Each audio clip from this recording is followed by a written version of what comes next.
Olá, aqui é o Bispo Paulo César Lima. Quero enviar a todos vocês o meu abraço, a paz do Senhor para todos os irmãos da Assembleia de Deus em Cristo e para todos os amigos, aqueles que estão no Canadá, nos Estados Unidos, na Europa e em várias partes do Brasil. O nosso abraço e a paz do Senhor a cada um de vocês. Bem, hoje é quinta-feira. E geralmente na quinta-feira nós temos o culto da palavra. E continuamos a ter, porque hoje é o culto da palavra online. A única coisa que é diferente das demais é que hoje é o culto da palavra online. E eu gostaria de falar hoje sobre oração. A razão disso é que muita coisa que vem acontecendo dentro desse contexto da oração faz a gente parar, faz a gente pensar e refletir. Na dinâmica da oração, a gente tem que entender três coisas, pelo menos, fundamentais. Primeiro, que não existe oração eficaz, não existe oração poderosa, não existe oração forte, existe oração. O que existe é oração. Segundo lugar, a oração não tem poder e nem faz ninguém poderoso. Mas o Deus para quem nós enviamos as nossas orações, Ele sim é todo-poderoso. E isso é o suficiente. Que Deus para nós seja o todo-poderoso. E não nós que venhamos a ser poderosos. Tem alguma coisa errada nesse sentido. E, em terceiro lugar, é que a questão da oração é uma só. É você chegar à presença de Deus com o coração contrito, com o coração sincero, com o coração com autenticidade, originalidade, com o coração verdadeiro. Não se esqueça que Deus procura verdadeiros adoradores que o adorem em espírito e em verdade. É só isso. As pessoas estão fazendo oração não sei o quê, um instrumento através do qual você consegue coisas poderosas, sobrenaturais. Não. Oração é oração. E outra coisa, na oração não é preciso que você use palavras vernaculares maravilhosas, que use palavras assim interessantes, palavras virtuosas. Não. Basta que você ore na sua linguagem. Basta que você ore e abra a boca falando verdades que estão dentro do seu coração para Deus. Aí sim, eu diria que é uma oração eficaz. O que é oração eficaz? Seria aquela oração que sai de um coração sincero, que sai de um coração realmente verdadeiro.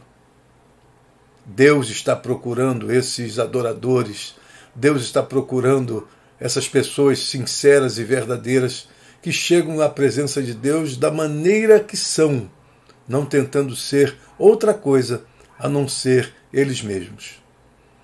Para tanto, eu gostaria de ler o texto da Bíblia Sagrada que está no terceiro evangelho, o evangelho segundo escreveu Lucas, o evangelho de Jesus segundo escreveu Lucas, no capítulo 22, versículo 46. Diz assim o texto sagrado: Por que estão dormindo? Esta pergunta foi feita por Jesus a seus discípulos quando ele estava em total agonia no Getsemane, e ele vai orar, e quando volta, ele acha os seus discípulos completamente fora do jogo, fora da batalha. Eles estão dormindo. Ele pergunta: por que estão dormindo? Perguntou-lhes: levantem-se, disse Jesus, e orem, para que vocês não caiam em tentação. Levantem e orem, para que vocês não caiam em tentação. Capítulo 22, versículo 46 do Evangelho segundo escreveu Lucas, o médico Lucas. Pois bem, eu começo a dizer o seguinte, que a oração é o momento da alma em dar mergulho profundo na presença de Deus. Ora agradecendo, ora pedindo, ora celebrando a grandeza do Todo-Poderoso. Quando eu falo de oração eficiente, que eu disse que a oração eficiente nada mais é do que aquela oração sincera, que sai do seu coração, que sai de um adorador que é verdadeiro, que sai de um adorador que se apresenta com toda a sua fragilidade, com toda a sua limitação, mas ele sabe que a grandeza de Deus é maior do que tudo e maior do que todas as coisas. Bem, a pergunta que eu gostaria de fazer a você, a todos vocês e a mim também, que essa pergunta seja a você ou a vocês e a mim também, é o seguinte: onde você estaria hoje se estivesse orado mais, buscando mais a presença de Deus, em vez de fazer o que você fez da sua vida? Volto à pergunta para você me entender. Onde você estaria hoje se estivesse orando mais, buscando mais a presença de Deus, em vez de fazer o que você fez da sua vida? Porque a gente sempre está dizendo que a oração é poderosa, que a oração faz milagre, que a oração nos leva ao sobrenatural, a oração move as mãos de Deus, a oração muda as circunstâncias. Se falamos tanto assim, se pregamos tanto assim, se entendemos assim, dessa maneira, por que não oramos? Por que não fazemos da oração um estilo de vida? Por que não procuramos estar na presença de Deus mais do que em qualquer outro lugar? Por que não usamos permitam-me dizer, esta ferramenta chamada oração para chegar em algum lugar? Tem alguma coisa errada. E o que você diria? Onde você estaria hoje se você estivesse orando mais? Se você estivesse procurando mais a presença de Deus, buscando de todo o seu coração, em vez de você ter feito o que você fez com a sua vida até agora? Eu gostaria de chamar a sua atenção para este momento e nos acompanhe para você entender algumas coisas sobre a oração. Ed Billy Graham, o maior de todos os evangelistas que já passaram por este planeta, e no século XX, eu diria, a frase "dobre os joelhos e ore". Diz Billy Graham, dobre os joelhos e ore, até que você e Deus sejam amigos íntimos. Olha o que ele diz, dobre os joelhos e ore, até que você e Deus sejam amigos íntimos. Parece que é o que está faltando para nós, esse entendimento, essa consciência de estarmos na presença de Deus, não para ganharmos, não para obtermos, não para que os nossos desejos e vontades se cumpram, que o nosso querer se cumpra, mas buscarmos a presença de Deus, estarmos na presença de Deus até que Deus e eu sejamos amigos íntimos. Já vi centenas, talvez até milhares de situações que se resolveram por Deus ou porque nós nos dirigimos a Deus e pedimos a sua intervenção em nossas vidas. Na minha vida eu teria motivos para escrever um livro inteiro sobre os livramentos de Deus enquanto eu orava. Porque enquanto você está cuidando das coisas de Deus, Deus está cuidando das suas. Nunca se esqueça disso. E a oração nada mais é do que você estar cuidando das coisas de Deus. Que você não está orando por si mesmo, você está orando pedindo a Deus por todas as pessoas que estão dentro do seu conhecimento, dentro da sua cabeça, dentro do seu coração. E enquanto você está de joelhos ali e pedindo a Deus, Senhor, faz o teu livramento, livra aquela pessoa, Senhor, abençoa aquela pessoa. Eu sempre uso dizer para os membros da nossa igreja, isso eu peguei de um grande pastor, um homem de Deus, que já está na presença de Deus, e ele dizia o seguinte, que quando ele ajoelhava, ele saía de casa para visitar todo o povo. Então ele dizia às vezes assim no púlpito, eu visitei a casa de cada um de vocês, hoje.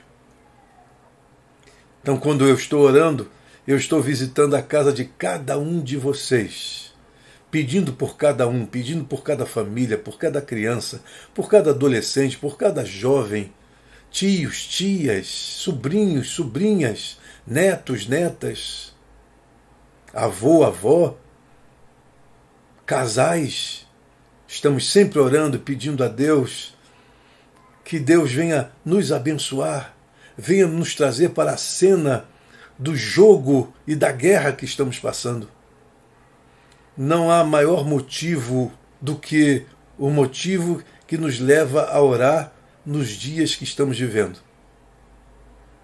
Olha que quando se fala em epidemia, se fala em pestes, você tem a de Juliano, lá pelo século VII, você tem depois a do século XIV, que foi a peste negra, a peste bubônica, a peste dos ratos e das pulgas, que matou cerca de 75 milhões de pessoas. Depois você tem, no século XVII, você tem a mortandade que se deu em Londres, 1/3 dos londrinos foram mortos. E depois você tem, mais uma vez, que é a terceira praga, que as pessoas dizem que é a praga da China, onde morreram cerca de 25 milhões de pessoas no mundo. E hoje fomos pegos de calças curtas diante de um vírus que se chama Covid-19, ou coronavírus, e que vem trazendo problemas e problemas para nós e para o mundo inteiro. Pessoas que já partiram desta vida para outra. É lógico que existem muitas desinformações e essas desinformações elas virão à tona, porque hoje aqueles que estão mentindo serão desmascarados. Hoje aqueles que não estão falando a verdade, estão manipulando as coisas e mostrando uma outra coisa por uma questão apenas de conveniência, serão desmascarados, porque não há nada que fique encoberto que não venha a ser revelado, diz o texto sagrado. Há alguma coisa há de podre no país da Dinamarca. E há muitas coisas que hoje estão vindo à tona, desmascarando toda a comunicação inverídica, toda a comunicação falsa, toda a comunicação manipuladora. Mas o fato é que neste momento é o momento mais importante, é o momento fundamental que dobremos os joelhos e façamos as nossas orações. Lutero disse, hoje eu tenho muita coisa para fazer e por isso passarei mais tempo na presença de Deus. Se você pensar que estar de joelhos e orar é não fazer nada, você está muito enganado. As pessoas precisam de alguém que ore, que busque a Deus. Isso você tem no caso de Daniel. Daniel, homem muito amado, que ele inclinou o seu coração a buscar a Deus e pediu perdão por ele e por todo o povo de Israel. E por aquela oração, Deus fez a sua intervenção. Você tem Abraão intercedendo por Ló. E Deus ouve a oração de Abraão, a intercessão de Abraão. e ele envia a resposta. O próprio Jesus, no capítulo 17 do 4º Evangelho, ele se põe de joelho e ora a Deus e intercede por cada um de nós. E a intercessão de Jesus ecoa, reverbera até hoje. E segundo aos Hebreus, nós temos um perfeito sumo sacerdote. E ele está à direita do Pai intercedendo por nós. E a Bíblia diz que ele conhece as nossas fraquezas. Orar é muito bom.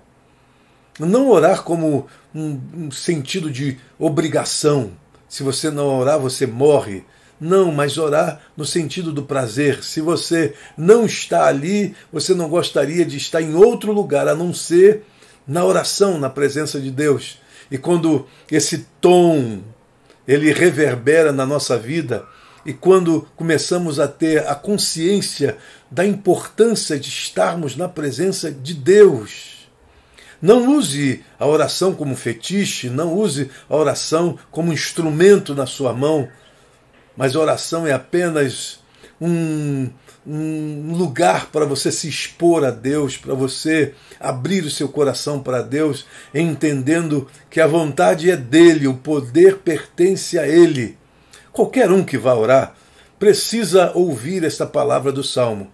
Uma coisa disse Deus, 2 vezes a ouvir, que o poder pertence a Deus. Pois bem, vamos ver algumas outras coisas importantes da oração.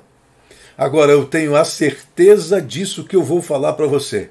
Preste bem atenção. Sua melhor experiência com Deus pode vir da sua maior frustração. Vamos rebobinar. Sua melhor experiência com Deus pode vir da sua maior frustração. Não duvide disso. Porque são aqueles momentos de frustração, são aqueles momentos onde o mundo cai sobre a sua cabeça, são aqueles momentos de fraqueza, são aqueles momentos onde você acha que perdeu tudo e não tem mais chance alguma de se recuperar. Pode ser que nesses momentos você tenha a maior experiência ainda vivida por Deus, a maior experiência com Deus da sua vida. Jesus disse aos seus discípulos que diante de incertezas futuras e dificuldades presentes, a oração é a única saída. Jesus disse aos seus discípulos, repito, que diante de incertezas futuras e dificuldades presentes, a oração é a única saída. Levantai-vos e orai, assevera o mestre da Galileia. Então, eu vou partir aqui agora, vou problematizar essa questão da oração. E eu vou fazer isso de 3 maneiras. Vou problematizar a problematização 1, a problematização 2 e a problematização 3 sobre a oração. A problematização número 1, eu parto do seguinte. Primeiro, nós temos que orar até Deus nos ouvir. Não, aliás, vamos rebobinar. Não temos que orar até Deus nos ouvir, mas sim até nós ouvirmos a Deus. Ok? Vamos falar de novo para você pegar aí. Não temos que orar até Deus nos ouvir, mas sim até nós ouvirmos a Deus. Na oração, o mais importante não é Deus nos ouvir.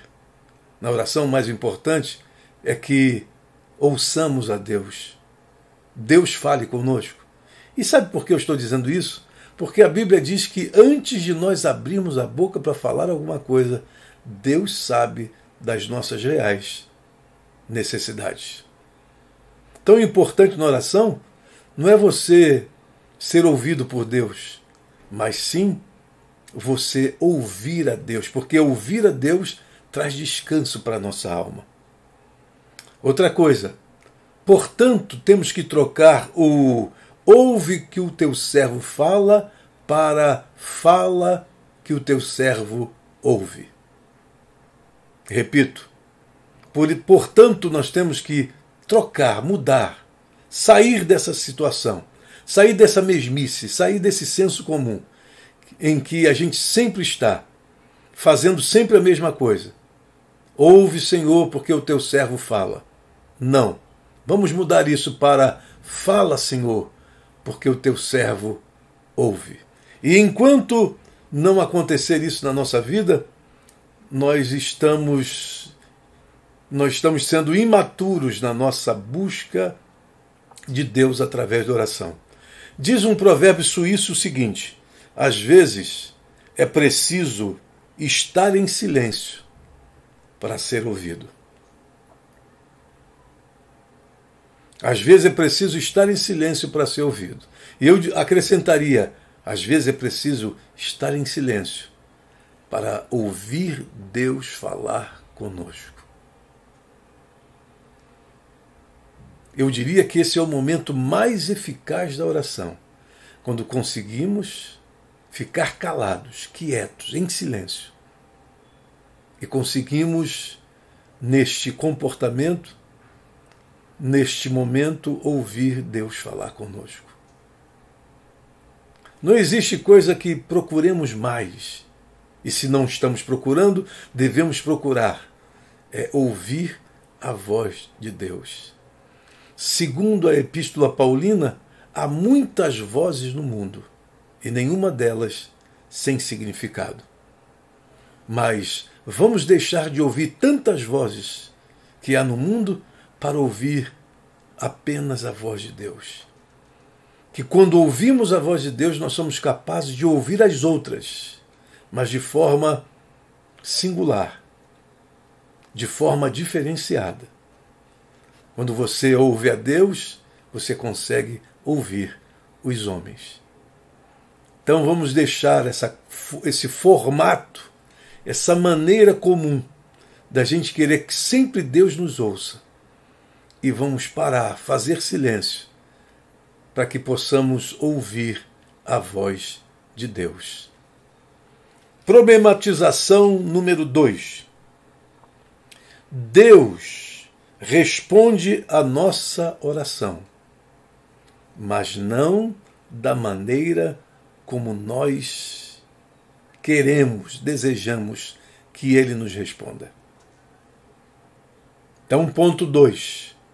Deus responde à nossa oração, mas não da maneira como nós gostaríamos que Ele nos respondesse. Por vezes, a resposta de Deus a nós parece uma não resposta.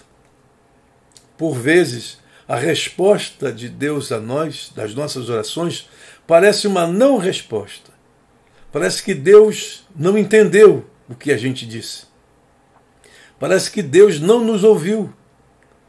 Parece que Deus não nos atendeu. Parece que Deus mais... Eu vou repetir.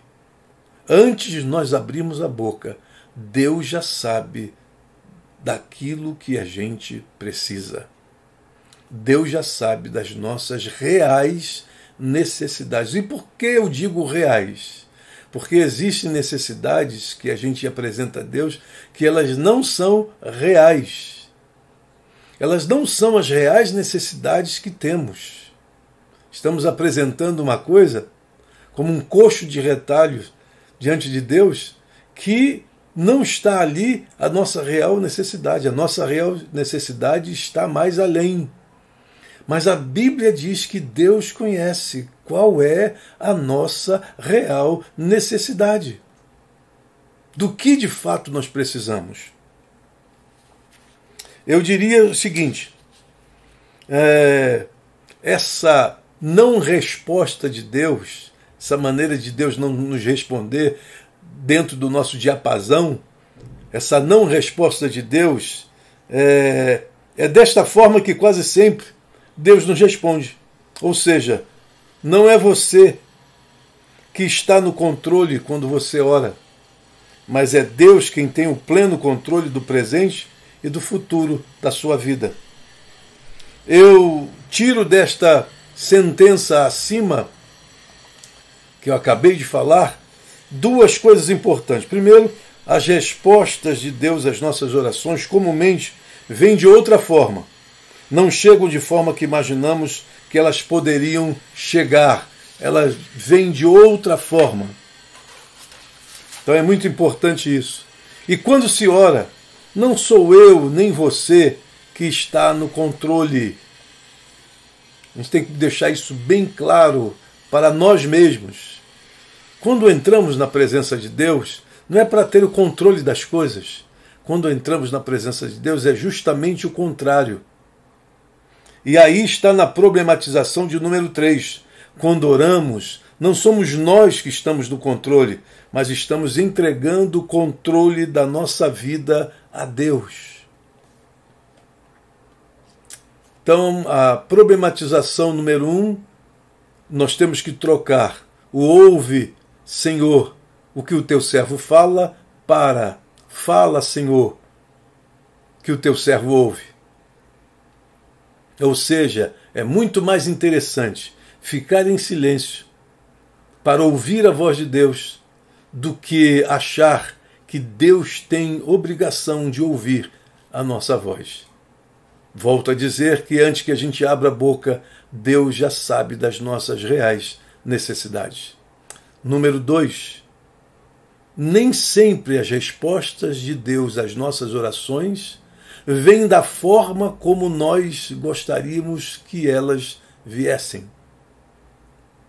Às vezes Deus faz um caminho que você nem imagina por onde ele está vindo e como ele está chegando até nós.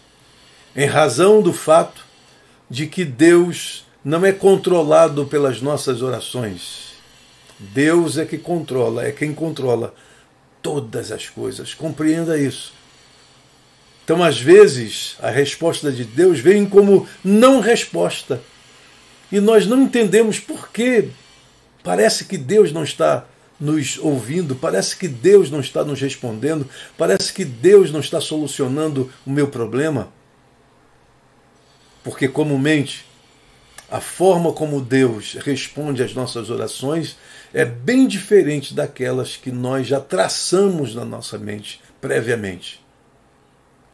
E em terceiro e último lugar, a terceira problematização é justamente quando você entende que quando você coloca os joelhos no chão para orar a Deus, quando você busca a Deus em oração, não é você que tem o controle das coisas, mas sim você está colocando o controle da sua história, o controle da sua vida, o controle do seu destino nas mãos de Deus. E enquanto nós não entendemos isso, que oração não é para que eu tenha controle das coisas, mas a oração é de fato um lugar onde eu vou perder o controle de tudo para Deus. E isso é a coisa mais importante. E por quê? Porque geralmente nós, assim como eu estou expondo a palavra de Deus sobre oração, o que eu quero dizer para você é que as pessoas não acham isso interessante, porque as pessoas gostam de estar no controle das coisas. Você pode fazer uma comparação aqui. Nos lugares onde você tem mais esses momentos de oração, onde tem um ciclo de oração, onde estão as consagrações, onde tem a vigília, você pode ver o comportamento das pessoas. Elas estão ali tentando controlar todas as coisas. Não há aquele silêncio da alma, silêncio do ser, aquela busca que Ana estava fazendo diante de Deus, e ela só balbuciava, e por isso Eli pensou que ela estava bêbada, coisa assim. Ela estava no silêncio da sua alma, no silêncio do seu ser, colocando diante de Deus, expondo diante de Deus a sua necessidade,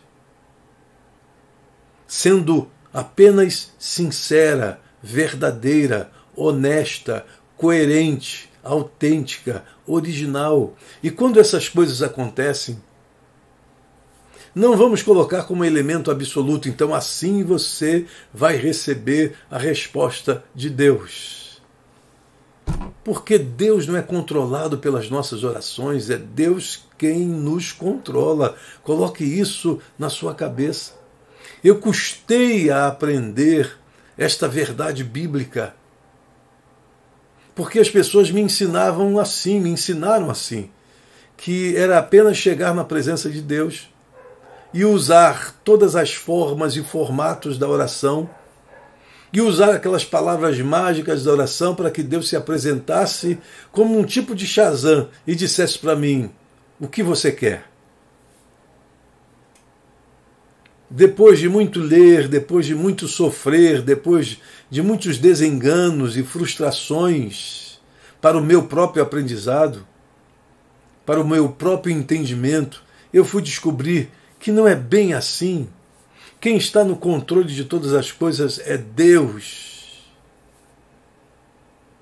E por isso, quando houve a maior de todas as epidemias na história, que matou 75 milhões de pessoas, segundo vários historiadores, que foi a epidemia da peste bubônica, da peste negra, pelos sinais que ela deixava nos corpos, havia da parte dos sacerdotes, dos religiosos, a seguinte questão, que eles colocaram como uma palavra dirigida a todos. Era o ora que melhora. E quanto mais o povo orava da maneira errada, piorava cada vez mais.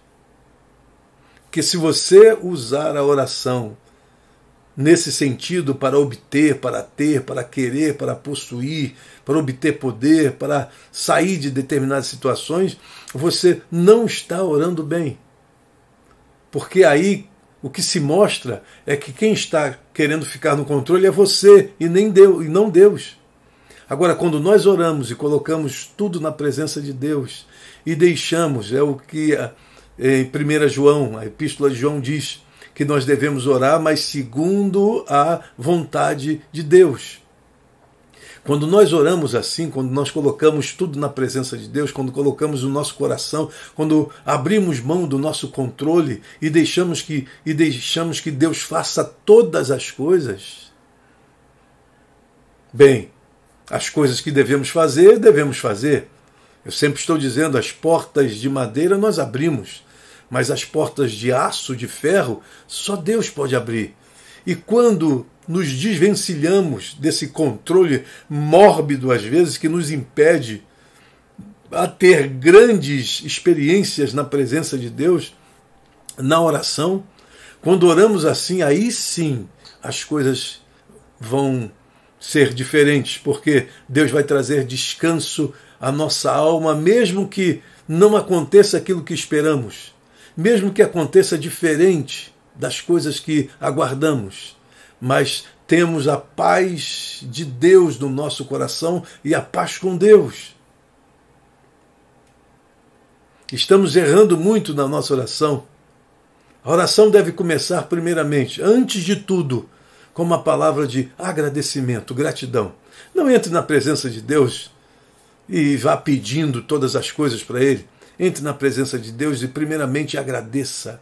Agradeça a Deus. Tenha gratidão por todas as coisas que Ele já fez por você, por todas as coisas que já aconteceram na sua vida, por todos os milagres, por todos os livramentos, por todas as ações invisíveis de Deus na sua vida, mas você entende que foi o senhorio de Deus que interveio ali. Segundo lugar, apresente Jesus a Deus como seu mediador, como seu intercessor, como o único que pode fazer você ter contato com Deus. Fale da sua salvação, fale da sua redenção, fale da sua libertação, fale como seus pecados foram perdoados por Ele. Depois, contemple um pouco a soberania de Deus. fique ali apenas contemplando a soberania de Deus e entendendo essa vastidão que é a soberania de Deus, essa imensidão que é a soberania de Deus. Descanse, repouse sobre a soberania de Deus, porque ela aguenta, resiste qualquer impacto da sua vida. E depois de fazer essa contemplação, aí sim, lá no final, apresente. Na verdade, depois que você faz esses 3 caminhos, você é capaz de não pedir mais nada a Ele, porque você sabe que tudo já está na mão dele. Não se apresente como alguém que quer usar a oração como uma ferramenta para controlar o divino, para controlar as vontades, porque você não tem essa capacidade. Entenda que você tem que parar tudo, fazer silêncio da sua alma para ouvir a voz de Deus. Não fique tanto assim querendo que Deus ouça a sua voz o tempo todo, mas pare, faça silêncio, para que você possa ouvir a voz de Deus falar ao seu coração. Essa é a maior eficácia da oração, quando você chega a esse nível de poder ouvir a voz de Deus. Precisamos ouvir a voz de Deus no meio de tantas vozes que estão por aí. Precisamos ouvir a direção de Deus. Precisamos ouvir o norte que Deus está nos dando. Precisamos ouvir acima de qualquer coisa. Terceiro lugar, saiba que a maneira como Deus responde a você não é a maneira que você gostaria, porque isso significa controle, e você não tem controle de Deus na oração. Oração não é um lugar onde você amarra Deus de todos os lados para que Ele faça a sua vontade. Pelo amor de Deus, oração não é isso. Então vamos repetir, para você não esquecer. Primeiro, se apresente na presença, se apresente a Deus, melhor dizendo, com uma palavra de gratidão. Primeira coisa que deve sair da sua boca, do seu ser para Deus, é uma palavra de gratidão. Agradeça a Ele por tudo. Vá agradecendo, e quanto mais você for agradecendo, mais Deus vai colocar na sua memória coisas que você precisa agradecê-lo. Segundo lugar, contemple o Senhor. Pare. Deixe que a soberania de Deus encha o lugar onde você está, enche o seu coração. Que você entenda essa vastidão, essa imensidão que é a soberania de Deus. Encontre-a na sua oração, faça a sua contemplação.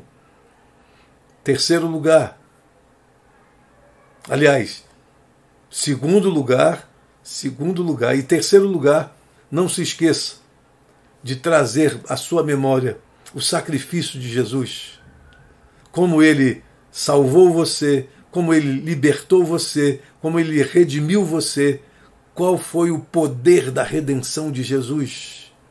E como Ele hoje é o único mediador entre Deus e o homem, é o caminho para Deus. Ninguém vem ao Pai a não ser por mim, porque eu sou o caminho, a verdade e a vida. Ninguém vem ao Pai a não ser por mim. Entenda o lugar de Jesus como nosso intercessor, o nosso mediador. Entenda essa posição de Jesus. Não é você que é o intercessor, é Ele que é o intercessor. A gente apenas leva as nossas orações a Ele, para que Ele interceda por nós. Por isso fica uma dica aqui. Quando você estiver orando e você não tiver vontade nenhuma de estar orando, apenas diga na sua oração: Senhor, intercede, Senhor Jesus, intercede por mim, como meu mediador, como meu intercessor. A Bíblia diz que Ele, além de ser o nosso intercessor, Ele conhece as nossas fraquezas e sabe que somos pó. Então, em nome do Senhor Jesus, entenda tudo isso na oração. E quando você estiver orando lá pelo final, depois de você agradecer, depois de você contemplar, depois de você trazer Jesus como mediador e intercessor da sua vida, o único caminho para você chegar a Deus, aí sim, apresente o seu pedido ao Senhor. Mas vou dizer uma coisa, é um segredo. Antes de você chegar ao último ponto, você está totalmente quebrantado e entendendo que se não for Deus para segurar a sua vida, a nossa vida, ninguém o fará. E Ele já tem o controle de todas as coisas. Eu quero deixar essa mensagem para você. Então, vamos repetir algumas coisas dessa mensagem para você entender.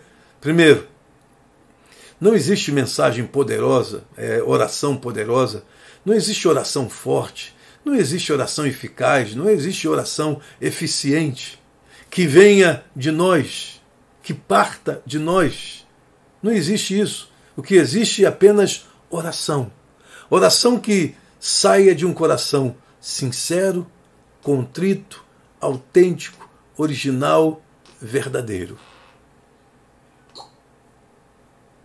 Não existe oração forte e oração fraca. Esses livros que estão por aí, mas são muitos livros que estão por aí, dizendo como você orar de forma poderosa, como você orar de forma eficiente, é tudo balela. Porque não existe isso. O que existe é você, com o seu jeito, com a sua fragilidade, com toda a sua limitação, chegar diante de Deus com sinceridade no coração, com verdade no coração e ser assistido pelo Senhor. Não existe poder na oração. Existe um Deus para quem, todo-poderoso, para quem nós dirigimos as nossas orações. Oração não tem poder, isso é fetiche. Isso parece que está na mão de Deus o controle, como uma ferramenta que você usa poderosa para abrir grandes chaves, fechaduras espirituais. Como se fosse uma chave. Não! Não, que eu já disse aqui que quando nós oramos, não somos nós que temos controle das coisas. Nós estamos colocando o controle da nossa vida, da nossa história, do nosso destino nas mãos de Deus. Segundo, não tenha tanta expectativa de ser ouvido por Deus.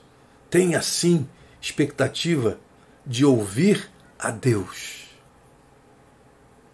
Isso aqui difere uma oração da outra.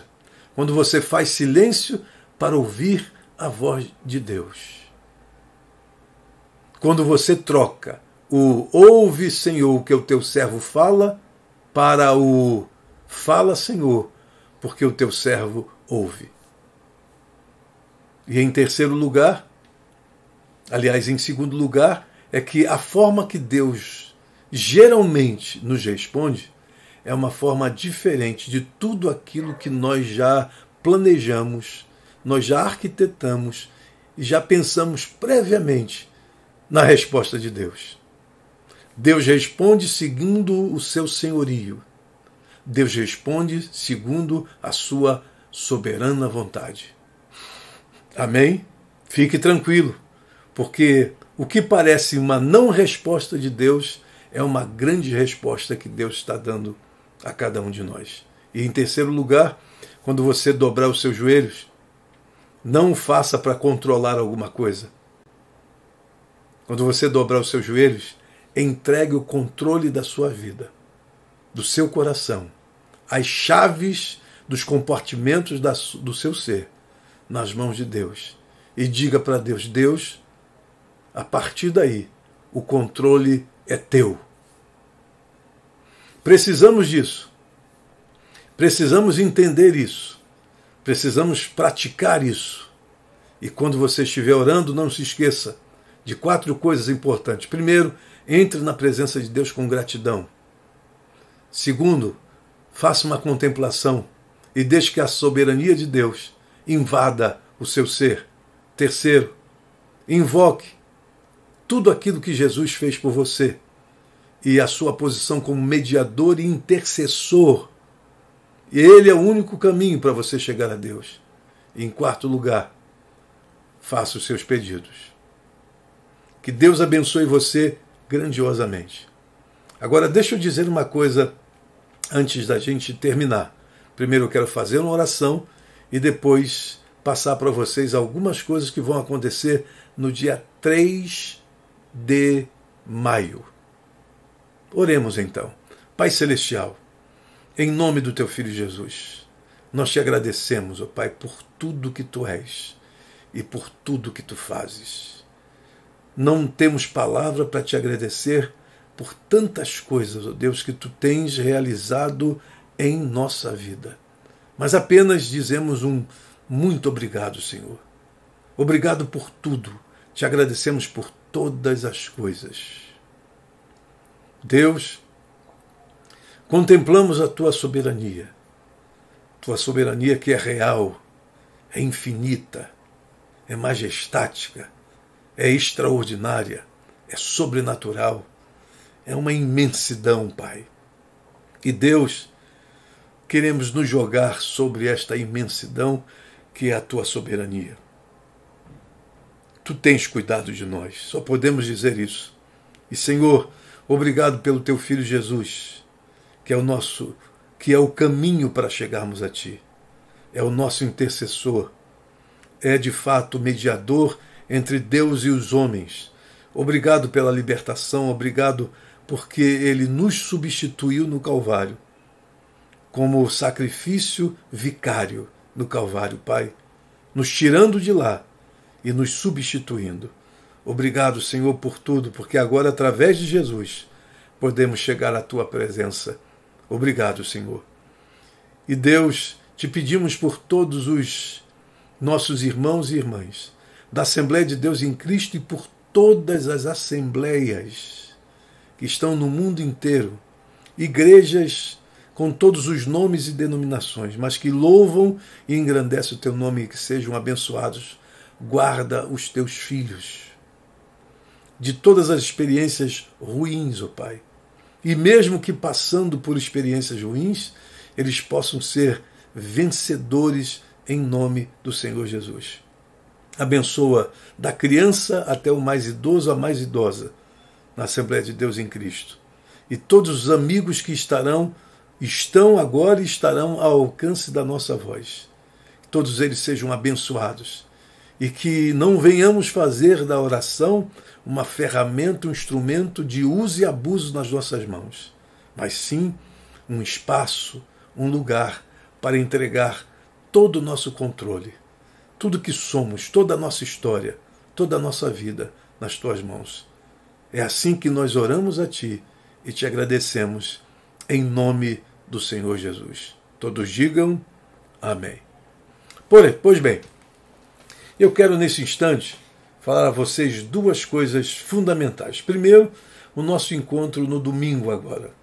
Domingo será a Ceia do Senhor. É o primeiro domingo de cada mês. Não se esqueça, Ceia do Senhor. E como é que nós faremos então a Ceia do Senhor domingo agora? Nós estaremos lá no santuário. Como foi estabelecido pelas autoridades que 20 pessoas não traz a ideia de aglomeração e o nosso templo é grande, vamos arrumar o templo de tal maneira que as 20 pessoas fiquem 20 pessoas de um lado e 20 pessoas do outro lado, sem contato, num distanciamento exigido. E vamos fazer isso. Então nós teremos espaço para de 20 a 40 pessoas. Tá? Nesse espaço, as pessoas estarão uma distante da outra, porque de 2 em 2 bancos, o terceiro as pessoas sentam, 2 bancos separando uma pessoa da outra. Só poderá entrar pessoas que estão com máscaras, tá? Então você não pode entrar sem máscara, só com máscara. E aí nós vamos fazer a ceia sem nos tocar, sem beijar, sem abraçar. Vamos respeitar, então, tudo aí que se está dizendo sobre isso. Vamos fazer isso. Mas nós estaremos aí.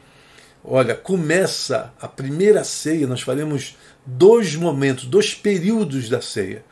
O primeiro período vai acontecer das 10 horas da manhã até às 11 horas. Depois, o segundo período começa das 11 horas até o meio-dia, ao meio-dia. Se, por acaso, chegarem mais pessoas do que nós imaginamos, nós faremos o terceiro período, que é de meio-dia a 1h. Tá? Mas geralmente a nossa visão é termos apenas 2 períodos. Mas se houver possibilidade para isso, a gente faz o terceiro período, quando as pessoas saírem e forem para casa, e um outro grupo entra dentro daquilo que está estipulado, 20 pessoas. Então nós faremos a ceia em nome do Senhor Jesus nesse dia 3 de maio. Queremos estar com você, falar a palavra de Deus, porque uma coisa é falar aqui para a câmera fria, na minha frente, e outra coisa é falar para cada um de vocês que estarão longe de mim, mas estarão ao alcance da minha voz e ao alcance da minha visão.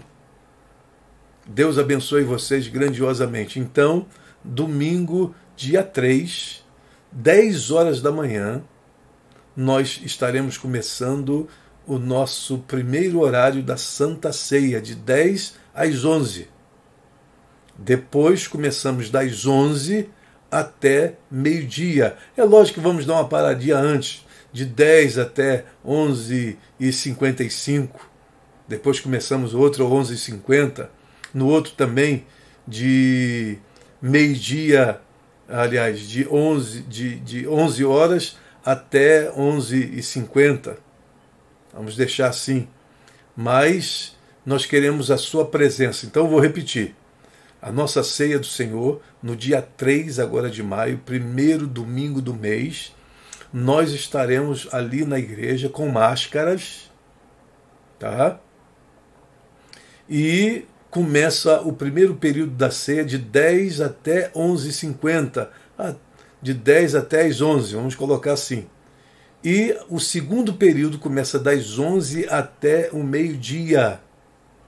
A igreja está sendo preparada pelo pastor Alexandre, o evangelista Luísio, as nossas irmãs que trabalham lá estarão preparando todo o santuário para receber vocês. Então, 2 bancos estarão com fitas para ninguém sentar, e no terceiro a pessoa senta. Sempre vai ser assim, para dar espaço, o espaço exigido pelas autoridades, para que a gente não tenha nenhum problema nesse sentido. Terminou o culto, todos vão saindo, tá? E vão para casa sem nenhum tipo de aglomeração. Vão saindo um a um e vão para casa. E o outro grupo vai entrar e faremos de 11 até meio-dia a outra ceia. Se encher muito, nós faremos um terceiro período, se isso for uma excepcionalidade, encher muito, de meio-dia até 1h. Amém? Deus abençoe vocês grandiosamente. Com oração e entendendo que Deus é o Senhor de todas as coisas, e não o poder da minha oração, mas o poder do meu Deus. Quando nós entendemos isso, tudo isso vai passar. Coronavírus vai passar, mas o povo de Deus continua na sua presença. Que Deus abençoe você rica e abundantemente até domingo, na ceia do Senhor, 10 horas até as 11 e de 11 até meio-dia. Que Deus abençoe vocês rica e abundantemente.